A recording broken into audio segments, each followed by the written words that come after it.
नमस्कार साथियों, आप सभी का आपके चैनल अपनी देव एकेडमी में एक बार पुनः स्वागत है। हम लोग जो बीच में करंट अफेयर छोड़े थे, उस करंट अफेयर श्रृंखला को एक दो दिन में हम लोग पूरा कर दें, क्योंकि जुलाई माह का करंट अफेयर जो सितंबर माह की पत्रिका में आता है, सितंबर नाम से ही हम लिखवा रहे हैं उसको। उसका लगभग हमें लगता है 3 वीडियो हो गया है, 10-10, 15-15 मिनट का। आज ये चौथा वीडियो है ना। इसके बाद एक वीडियो और आ जाएगा खेल स्पेशल पे, बाकी आपका ये चीजें कंप्लीट हो जाएंगी। फिर इससे जुड़ा हम 50 प्रश्न करंट अफेयर से करवाएंगे, 2 वीडियो में 25-25 करके, ठीक है ना। इसमें आर्थिक परिदृश्य वाला लगभग हो गया था। आर्थिक परिदृश्य में सेवागत व्यापार ये चीजें हो गई थी, ये भी हो गया था, है ना। अंत्योदय योजना ये भी हो गया था। आरबीआई रिपोर्ट ये भी हो गया था। ये नियुक्ति भी हो गई थी। हाँ जी, पुरस्कार पे हम लोग पहुंचे थे।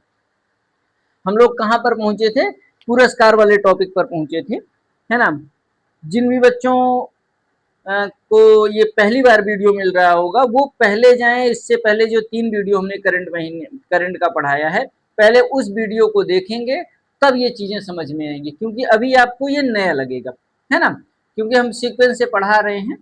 हाँ, जो भी बच्चे नए हैं वो नोट्स बनाते चलें, नोट्स बना करके ग्रुप में डालें। करंट अफेयर का जो ग्रुप बना है, मोबाइल नंबर हमने बार बार बताया है कि 9648322446 पर आप करंट लिख करके भेजेंगे, तो हम आपको अपने करंट अफेयर वाले ग्रुप में जोड़ देंगे, जिसमें करंट से जुड़ा हम पीडीएफ डालते रहते हैं। इसके अलावा जीके जीएस से भी जुड़ा हम पीडीएफ डालते रहते हैं। कोई इंपॉर्टेंट नोटिस हमें समझ में आती है तो वो हम उस पर देते रहते हैं। जो बच्चे इच्छुक हों वो उस नंबर पे कांटेक्ट कर सकते हैं, ग्रुप में जुड़ सकते हैं, है ना। अब आइए हम लोग शुरुआत करते हैं पुरस्कार की। पुरस्कार में थोड़ा सा सबसे पहले आपको हम सचेत करेंगे। ये जो पुरस्कार है प्रधानमंत्री को सेशल्स, ये इसमें आप संशोधन सबसे पहले कर लीजिए। जो हमने पीछे पढ़ाया था तो शायद मैंने गलती से लिखा दिया था सेशल्स वाले में राष्ट्रपति द्रौपदी मुर्मू को, तो उसमें आपको संशोधन कर लेना है, वो गलती हो गई थी। क्योंकि सेशल्स का दौरा राष्ट्रपति ने नहीं किया था, कौन किए थे? मोदी जी किए थे। ये थोड़ा सा गलती हो गई थी, दूसरे वाले बुक में गलत दिया गया था, इस वजह से गलती हो गई। प्रधानमंत्री को सेशल्स का विशेष सम्मान मिला। सेशल्स का दौरा प्रधानमंत्री जी ने किया था, तो प्रधानमंत्री को सेशल्स का विशेष पुरस्कार मिला, जिसका नाम है guardian of the blue horizon. Guardian of the blue horizon पुरस्कार हाल ही में भारत के किस व्यक्ति को मिला? वो प्रधानमंत्री मोदी जी को है। ये दिया किस देश द्वारा जाता है? सेशल्स द्वारा दिया जाता है। Guardian of the blue horizon पुरस्कार, हमने बताया था ना कि विशेष समारोह हुआ था, मोदी जी मुख्य, वहां मैंने द्रौपदी बोल दिया था, उसके मुख्य अतिथि आपके मोदी जी थे, और मोदी जी के सम्मान में गार्जियन ऑफ द हॉरिजन पुरस्कार दिया। दिया किसने? सेशल्स के जो राष्ट्रपति थे पैट्रिक हार्मनी। Patrick harmony. जो बच्चे नए हैं वो इसको थोड़ा सा जाकर के संशोधन कर लेंगे, या पुराने जो बच्चे नोट्स बनाए हैं संशोधन जरूर कर लीजिएगा, और जो बच्चे संशोधन कर लेंगे वो कमेंट करके बताएंगे कि हाँ हमने संशोधन कर लिया है। सेशल्स का सर्वोच्च सम्मान guardian of the blue horizon पुरस्कार हाल ही में किसको मिला, या किस भारतीय को मिला? तो प्रधानमंत्री मोदी जी को मिला। किसके हाथों से मिला था? जो सेशल्स के राष्ट्रपति पैट्रिक हार्मनी हैं, उन्हीं के हाथों से मिला है। आगे आइए, अगला प्रश्न छपने वाला प्रश्न है, यहाँ पर आना ही आना है। यहाँ से प्रश्न हर भर्ती परीक्षा में आना ही आना है भाई, इसमें कोई दो राय है ही नहीं। आपका क्या है? 72वां राष्ट्रीय फिल्म पुरस्कार किसकी बात कर रहा है? 72वें राष्ट्रीय फिल्म पुरस्कार। हाल ही में प्रश्न क्या देगा? हाल ही में राष्ट्रीय फिल्म पुरस्कार का आयोजन किया गया, वो किस नंबर का था? क्रम से कौन सा था? तो 72वां था। हाल ही में राष्ट्रीय फिल्म पुरस्कार आयोजन कब से कब तक कब किया गया? तो ये 18 जुलाई को किया गया। कब की बात है? 18 जुलाई को किया गया। हाँ, सबसे बढ़िया प्रश्न, ये जो पुरस्कार मिला है वर्ष 2024 में प्रदर्शित फिल्मों के लिए। आपका करंट क्या बनेगा? वर्ष 2024 में प्रदर्शित फिल्मों के लिए हाल ही में राष्ट्रीय फिल्म पुरस्कार का आयोजन कब किया गया? तो 18 जुलाई को किया गया। वर्ष 2024 में प्रदर्शित फिल्मों के लिए हाल ही में यानी 2026 में किस क्रम का राष्ट्रीय फिल्म पुरस्कार मिला? तो 72वें क्रम का मिला। बात समझ गए ना? यानी कि 2024 में जो काम किया था फिल्म इंडस्ट्री में, उनके लिए 2026 में पुरस्कार दिया जा रहा है। अब इसमें कौन किसको क्या मिला? सर्वश्रेष्ठ फीचर फिल्म पुरस्कार, सर्वश्रेष्ठ फीचर फिल्म का पुरस्कार किसको मिला? आर्टिकल 370।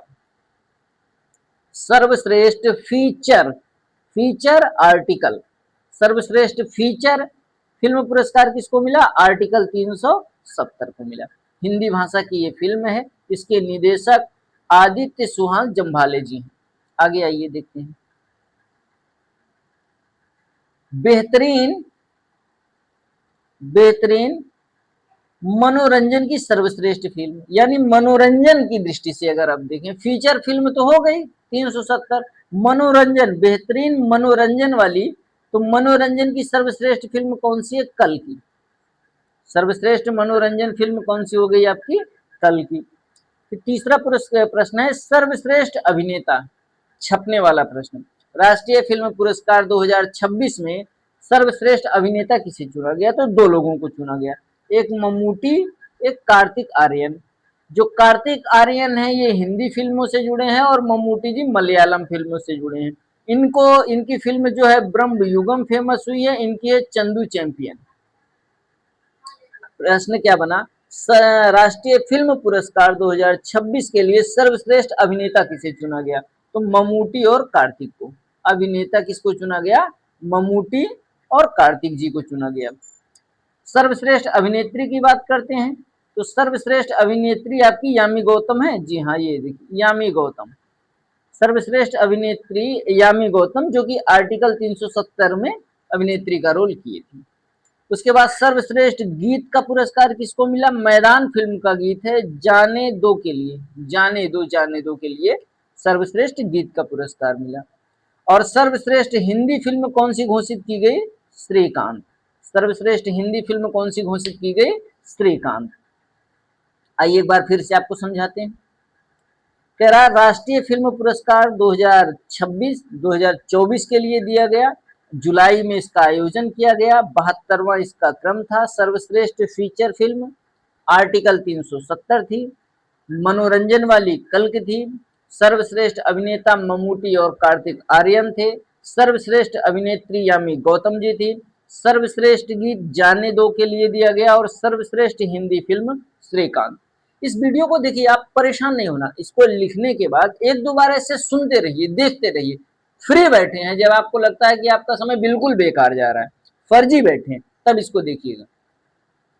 इंटरटेनमेंट जब आपको करना हो, पढ़ते पढ़ते जब आप ऊब गए हो, तो इन चीजों को देखिएगा, ये तब आपके लिए रामबाण का काम करेंगे। आपका एंटरटेनमेंट भी हो जाएगा और थोड़ा सा तैयारी भी हो जाएगी, है ना। आगे आइए, आइए लोकमान्य तिलक पुरस्कार देख लेते हैं, है ना। लोकमान्य तिलक पुरस्कार 2026, लोकमान्य तिलक पुरस्कार 2026 किसको दिया गया? अजीत डोभाल जी को दिया गया। राष्ट्रीय सुरक्षा सलाहकार आपके रहे हैं अजीत जी, है ना। इनको 2026 का लोकमान्य तिलक पुरस्कार दिया गया। 2026 का लोकमान्य तिलक पुरस्कार किसको दिया गया? अजीत डोभाल जी को दिया गया। मुझे लगता है चीजें तैयार हो गई। सर्वश्रेष्ठ फिल्म, सर्वश्रेष्ठ अभिनेता, सर्वश्रेष्ठ अभिनेत्री, है ना, मनोरंजन वाली फिल्म, ये सारी चीजें पीछे अभी आप देख रहे हो। आइए, रानी मुखर्जी जी को एक पुरस्कार मिला है। क्या मिला है? रानी मुखर्जी अभिनेत्री हैं आपकी, ला ट्रोब यूनिवर्सिटी, यूनिवर्सिटी है ऑस्ट्रेलिया की है, ला ट्रोब यूनिवर्सिटी ने भारतीय सिनेमा में इनके योगदान के लिए doctor of letters, doctor of letters की मानद उपाधि से सम्मानित किया। किसको? हाल ही में, प्रश्न क्या बनेगा? हाल ही में doctor of letters, doctor of letters की उपाधि से किस भारतीय अभिनेत्री को सम्मानित किया गया? ये कौन है आपकी? रानी मुखर्जी जी हैं। क्योंकि इंडियन फिल्म फेस्टिवल एक मेलबर्न में आयोजित किया गया, उसी में इनको पुरस्कार दिया गया। ये लिख दिया हमने। एक इंडियन फिल्म फेस्टिवल का आयोजन किया गया, कहाँ? मेलबर्न। मेलबर्न कहाँ पर है? आपको पता है, ऑस्ट्रेलिया में। तो Indian film festival of Melbourne में निम्न में से किस भारतीय अभिनेत्री को डॉक्टर ऑफ लेटर्स की उपाधि से सम्मानित किया गया? तो आपकी कौन हो गई? रानी जी हो गई, रानी मुखर्जी। क्यों? भारतीय फिल्म में योगदान के लिए। आगे आइए भाई। ठीक, कह रहा संगीत नाटक एकेडमी पुरस्कार 2024-25, संगीत नाटक एकेडमी पुरस्कार 2024-25 कितने लोगों को मिला है? 52 लोगों को दिया गया। संगीत नाटक एकेडमी पुरस्कार 2024-25 में कितने लोगों को दिया गया? 52 लोगों को दिया गया। संगीत में 12 लोगों को, रंगमंच के लिए 12 लोगों को, 12 लोगों सॉरी रंगमंच के लिए 10 लोगों को और नृत्य के लिए 12 लोगों को। 12 संगीत, 12 नाच और 10 लोगों को रंगमंच के लिए दिया गया। जो बच रहे हैं उनको अन्य के लिए दिया गया। लोक और जनजातीय कलाकारी के लिए 13 लोगों को दिया गया। कुल 52 लोगों को दिया गया। तो प्रश्न क्या बना? संगीत नाटक एकेडमी पुरस्कार 2024-25 में कुल कितने लोगों को सम्मानित किया गया, या फिर संगीत के लिए कितने लोगों को सम्मानित किया गया, रंगमंच के लिए, नृत्य के लिए, अलग अलग पूछ सकता है, लेकिन इतना टफ नहीं बनाएगा वो। बस आप इतना जानते रहिए कि कुल कितने लोगों को सम्मानित किया गया। आइए ये भी देख लीजिए। मिस टीन दीवा 2026 का आयोजन किया गया। अभी हाल ही में जो उभरते हुए 18, 19, 13 आप पढ़ते हो ना, तो मिस फेमस, उसमें टीन दीवा पुरस्कार जो है 2026 का आयोजन जुलाई में किया गया जयपुर में। प्रश्न पहला क्या हो गया? मिस टीन दीवा 2026 का आयोजन कहाँ किया गया? जयपुर में। तो इसमें 3 लोगों को पुरस्कृत किया गया। Miss Teen Earth India, miss Teen Earth India, अर्थ ऐश्वर्य मलंग को, अर्थ यानी पृथ्वी, ऐश्वर्य कहाँ है? पृथ्वी पर है। ऐश्वर्या राय कहाँ मिलेगी? पृथ्वी पर मिलेंगी। तो ऐश्वर्य मलंग को मेघालय मलंग। तो मिस टीन अर्थ किसको दिया गया? ऐश्वर्या को दिया गया। ऐश्वर्य मलंग को दिया गया मेघालय की। मिस टीन ग्रांड किसको दिया गया? ग्रांड स्निग्धा भुआन को दिया गया, असम की। ग्रांड स्निग्धा, देखो ग्रांड कठिन है थोड़ा, स्निग्धा भी कठिन है, ग्रांड। उसके बाद एक और है, मिस टीन यूनिवर्स इंडिया किसको दिया गया? यूनिवर्स प्रचुसी, यूनिवर्स प्रचुसी पांडा को दिया गया, उड़ीसा की हैं। 3 प्रश्न आपके बने। Miss Teen Earth India Aishwarya Malang, Miss Teen Grand India Snigdha Bhuyan को, Miss Teen Universe India Prachusi Panda को दिया गया। क्योंकि देखिए, हो सकता है आपको लगे कि कितना मैटर दे रहे हैं, क्योंकि अभी हम संपूर्ण चीजों को एक बार आपके दिमाग में ला रहे हैं। क्योंकि कभी कभार होता क्या है कि कुछ प्रश्न कठिन बन जाते हैं। अब इससे जुड़ा हम प्रश्न करवाएंगे, जुलाई महीने का हम करंट कराएंगे, तो हो सकता है उसमें भी 10-20 प्रश्न आपको नहीं मिले। उससे आपको घबराना नहीं कि आपने पढ़ाया नहीं। हो सकता है कि उसकी निगाह में वो आपको प्रश्न नए जरूर हो, लेकिन आपको तैयारी करना है, क्योंकि मैटर आपको कंप्लीट करना है ना। तो जब मैटर आपके पास पूरा रहेगा, चीजें 4-6 बार आपके सामने से आई जाई गई रहेंगी, गुजरी रहेंगी, तो पेपर में आपका कॉन्फिडेंस अलग लेवल का रहेगा, है ना। 10 बोले तो 10, 10 में 10। आगे आइए। 2-3 पुस्तक हैं, क्योंकि कभी कभार पेपर में पुस्तकें भी पूछता है। एक है बॉलीवुड सीक्रेट्स, ये पुस्तक काफी इंपॉर्टेंट है, ध्यान देना। बॉलीवुड सीक्रेट पुस्तक जो है मानसिंह दीप ने लिखी है। Bollywood secret, Mansingh. सीक्रेट किसके पास है? मानसिंह के पास है। द सेकंड ऑर्बिट, है ना, सेकंड ऑर्बिट ये है शुभांशु शुक्ला ने लिखा। सेकंड ऑर्बिट किसने लिखा भाई? शुभांशु शुक्ला, सेकंड शुभांशु। और constitution is my home, Indira ji. Constitution is my home, मेरे घर में, किसने लिखा? इंदिरा जयसिंह ने लिखा। 3 पुस्तक हम बता रहे हैं लिखने को, तो इसमें इन्हें लगभग 8-9 पुस्तकें हैं। 3 मुझे लगा कि ये पेपर की दृष्टिकोण से इंपॉर्टेंट है। Bollywood secret Mansingh Dube, the second orbit Shubhanshu Shukla, constitution is my home Indira Jaisingh.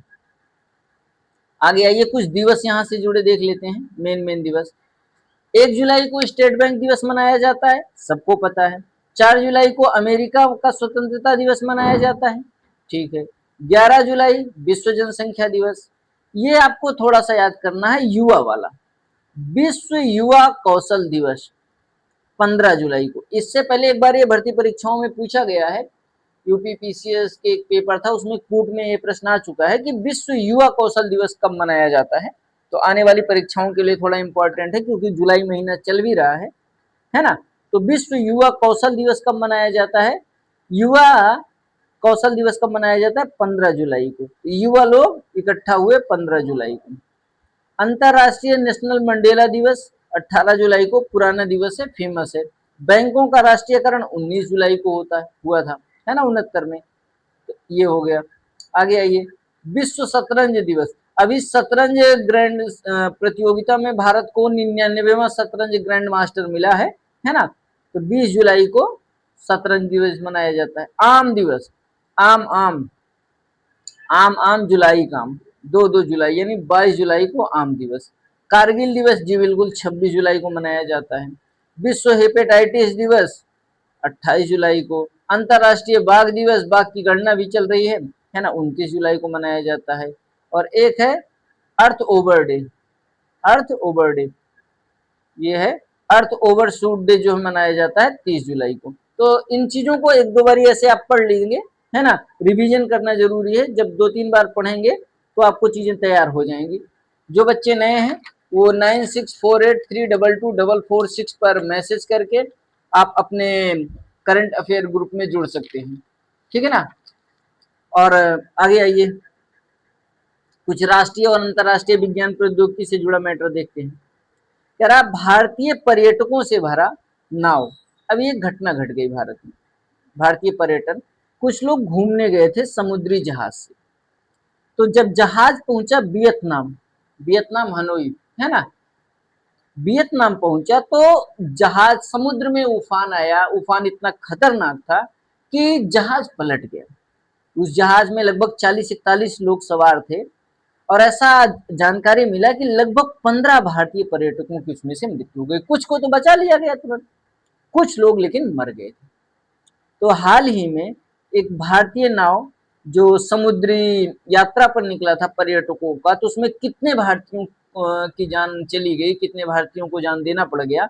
15 भारतीयों को। कहां पर? वियतनाम के तट पर। आइए, एक ऑपरेशन अमिस्ताज चला भाई।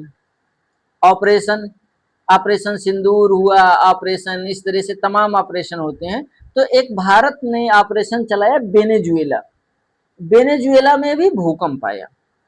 तो वेनेजुएला में भूकंप से राहत के लिए, हो सकता है वेनेजुएला में भारतीय भी हो, है ना, इंडिविजुअली तो कोई देश क्यों करेगा, उसको ये है कि मेरे देश के लोग वहां हैं, क्योंकि सरकार के पास आंकड़ा रहता है कि हर देश में मेरे देश के लोग कितने गए हैं। अब उसमें ये तो है नहीं कि इंडिविजुअल भूकंप राहत में जाएगा तो भारत के लोगों को बचाएगा, दूसरे लोगों को सरकार छोड़ देगी या मदद करने वाला छोड़ देगा, ऐसा है नहीं। लेकिन इंडिविजुअली वो भारत के काम के लिए ही जाता है। ऑपरेशन अमिस्ताद, ऑपरेशन अमिस्ताद जो है कहां पर चलाया गया? वेनेजुएला में। किसके द्वारा? भारत के द्वारा। किस लिए? भूकंप से राहत के लिए। अमिस्ताद, भूकंप, वेनेजुएला। और हाल ही में भारत को एनीमिया मुक्त घोषित किया है। वर्ल्ड हेल्थ ऑर्गेनाइजेशन ने भारत को एनीमिया मुक्त घोषित किया है कि भारत में इस समय एनीमिया से जुड़ा कोई भी मरीज नहीं है। ऑपरेशन अमिस्ताद कहां चला? वेनेजुएला में, भूकंप राहत के लिए। आगे आइए, चलते हैं, देखते हैं। ये भी प्रश्न इंपॉर्टेंट है। ग्लोबल वर्ड्स ऑफ डिजीज 2023 की रिपोर्ट है। ग्लोबल बर्डन डिजीज की एक रिपोर्ट आई है, 2023 की रिपोर्ट है, 2026 में आ रही है जुलाई में। कह रहा 2023 में भारत की जीवन प्रत्याशा कितनी थी? अभी तो 2026 चल रहा है, 24 का ना है ये, 25 का, ये 2023 की रिपोर्ट है। तो ग्लोबल बर्डन ऑफ डिजीज 2023 की रिपोर्ट के अनुसार भारत की जीवन प्रत्याशा कितनी? 71। मतलब भारत में 71 साल तक लोग इस समय जी रहे हैं। कितने साल तक जी रहे हैं? 71.6 साल तक। और लेकिन स्वस्थ कितने साल तक रहते हैं? लगभग भारत का हर नागरिक 61 साल तक स्वस्थ रहता है। इसके बाद अगले 10 साल वो बीमारी से ग्रसित होकर के जैसे तैसे अपने जीवन चलाते हुए मृत्यु को प्राप्त करता है। तो global burden of disease report 2023 के अनुसार भारत की जीवन प्रत्याशा कितनी है? 71.6। भारत में स्वस्थ जीवन प्रत्याशा कितनी है? 61 के आसपास। मुझे लगता है समझ में आ गया होगा। आगे आइए, एक रिपोर्ट और आ रही है वर्ल्ड हेल्थ ऑर्गेनाइजेशन की। वर्ल्ड हेल्थ ऑर्गेनाइजेशन यानी WHO की रिपोर्ट है कि global status report on cancer 2026, विश्व स्वास्थ्य संगठन ने, वर्ल्ड हेल्थ ऑर्गेनाइजेशन ने एक रिपोर्ट जारी की कैंसर बीमारी को लेकर के 2026 के अंदर। कह रहा है कि भारत में प्रत्येक वर्ष लगभग, भारत में प्रत्येक वर्ष, भारत की बात नहीं, अच्छा सॉरी, वर्ल्ड हेल्थ ऑर्गेनाइजेशन की बात है, ये विश्व की बात कर रहा है। विश्व में लगभग प्रत्येक वर्ष 20 मिलियन नए मामले कैंसर से जुड़े आते हैं। 20 मिलियन, सोचिए प्रत्येक वर्ष 20 मिलियन जो है कैंसर पीड़ित मिलते हैं, और जी 20 में से आधे की मौत हो जाती है, लगभग 10 मिलियन लोगों की मौत हो जाती है। सरकार यानी विश्व स्वास्थ्य संगठन यानी हर देश की सरकारों ने अगर इस पर रोकथाम नहीं किया ना, तो आने वाले 2050 तक ये आंकड़ा 35 मिलियन से भी अधिक जा सकता है। यानी इस समय सबसे बड़ी खतरनाक बीमारी जो बन रही है वो कैंसर बन रही है। दिक्कत इसमें ये होती है कि ये फर्स्ट स्टेज और सेकेंड पे हमें समझ में ही नहीं आता, किसी भी व्यक्ति को पता ही नहीं चलता है कि ये बीमारी है। थर्ड स्टेज पे पता चलता है, तब काम जा चुका होता है। हम लोगों को भी जागरूक होना चाहिए। ऐसी चीजें जो कैंसर जैसी खतरनाक बीमारी को जन्म दे सकती है, उन चीजों से हमें बचना चाहिए, है ना। प्रत्येक वर्ष लगभग 20 मिलियन, सोचिए, नए मामले कैंसर से जुड़े आ रहे हैं, और उसमें आधे की मौत हो जा रही है। आगे आइए। भारत में पहली बार एक वायरस मिला है, पहली बार भारत में पहली बार एक वर्ल्ड वायरस मिला है, उसका नाम है पैरेट बोरना वायरस, पैरेट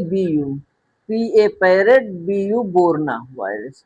इसका जो ट्रेंड है यानी कि स्टेज है वो चौथा है। कि किस जानवर से मिला है, क्या किस जीव जंतु से मिला है, तो एक तोते से मिला है। भारत में पहली बार तोता जो आपका होता है उससे एक पैरेट बोरना वायरस मिला है।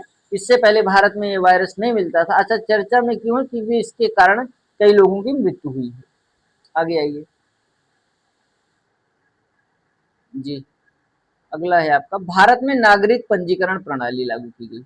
आइए देखिए, भारत में नागरिक पंजीकरण प्रणाली 1 जुलाई 2026 को लागू की गई। हो सकता है वीडियो 20 मिनट से ऊपर हो, तो हम ये सोच रहे हैं कि आज जो है हम विज्ञान प्रौद्योगिकी का जुड़ा पूरा मैटर खत्म कर दें। कल हम लोग या एक दिन हम लोग देख लेंगे खेल जगत वाला। खेल में स्पेशल फीफा जगत, और फीफा जगत के अलावा, है ना, अन्य जो मैटर खेल जगत की है उनको एक वीडियो में हम लोग देख लेंगे। तो थोड़ा हो सकता है 10-15 मिनट लंबा हो जाए, यानी 30 मिनट के आसपास जा सकता है, तो परेशान नहीं होना, 2-4 मिनट का और काम बचा है बस। आगे आइए। कह रहा है कि भारत में नागरिक पंजीकरण प्रणाली 1 जुलाई 2026 से लागू।